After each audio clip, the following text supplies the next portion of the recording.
இன்னும் நபியே, சத்தியத்தை தெளிவாக எடுத்துரைக்கும் வசனங்களை நிச்சயமாக உமக்கு நாம் இறக்கி அருளியிருக்கின்றோம். கீழ்ப்படியாதவர்களைத் தவிர வேறு எவரும் அவற்றை பின்பற்றுவதை நிராகரிக்க மாட்டார்கள். அவர்கள் ஒரு ஒப்பந்தத்தை செய்வதும் பிறகு அவர்களில் யாராவது ஒரு சாரார் அதனை முறித்து விடுவதும் எப்பொழுதுமே அவர்களுடைய வழக்கமாக இருந்து வந்ததில்லையா? தவிர அவர்களில் பெரும்பாலோர் உளமார்ந்த நம்பிக்கை கொள்வதில்லை. மேலும் அல்லாவிடமிருந்து யாரேனும் ஓர் இறைத்தூதர் அவர்களிடமிருந்து வேதத்தை உண்மைப்படுத்தக்கூடியவராக அவர்களிடம் வந்தபோது, வேதம் அருளப்பட்டவர்களில் ஒரு பிரிவினர் தாம் எதுவும் அறியாதவர்கள் போன்று அல்லாவின் வேதத்தை தம் முதுகு பின்னால் தூக்கி எறிந்து விட்டார்கள். இதற்கு பதிலாக சுலைமானுடைய ஆட்சியின் போது ஷைத்தான்கள் எடுத்தோதி வந்த சூனியத்தை அவர்கள் பின்பற்றலானார்கள். ஆனால் சுலைமான் ஒருபோதும் நிராகரிக்கவில்லை. ஆயினும் மக்களுக்கு சூனியத்தை கற்றுக் கொடுத்து கொண்டிருந்த ஷைத்தான்கள்தாம் நிராகரித்தார்கள்.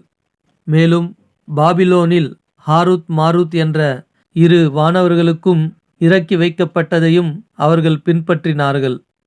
ஆனால் எவருக்கேனும் சூனியக்கலையை கற்றுக் கொடுக்க நேரும்போது அந்த வானவர்கள், நாங்கள் உங்களுக்கு ஒரு சோதனையாகவே இருக்கின்றோம், ஆகவே நீங்கள் இதனை கொண்டு இறை நிராகரிப்பை மேற்கொள்ள வேண்டாம் என எச்சரிக்கை விடுவார்கள்.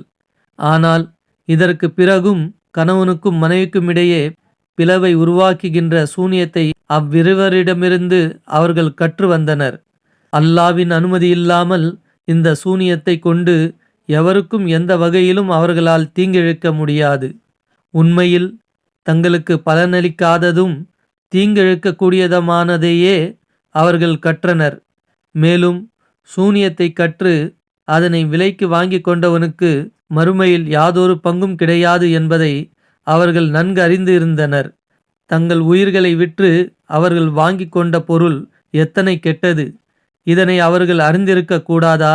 உண்மையில் அல்லாவின் மீது அவர்கள் நம்பிக்கை கொண்டு இறையச்சம் உள்ள வாழ்வை மேற்கொண்டிருந்தால் அல்லாவிடமிருந்து அவர்களுக்கு கிடைக்கும் நற்கூலி மேலானதாக இருந்திருக்கும்.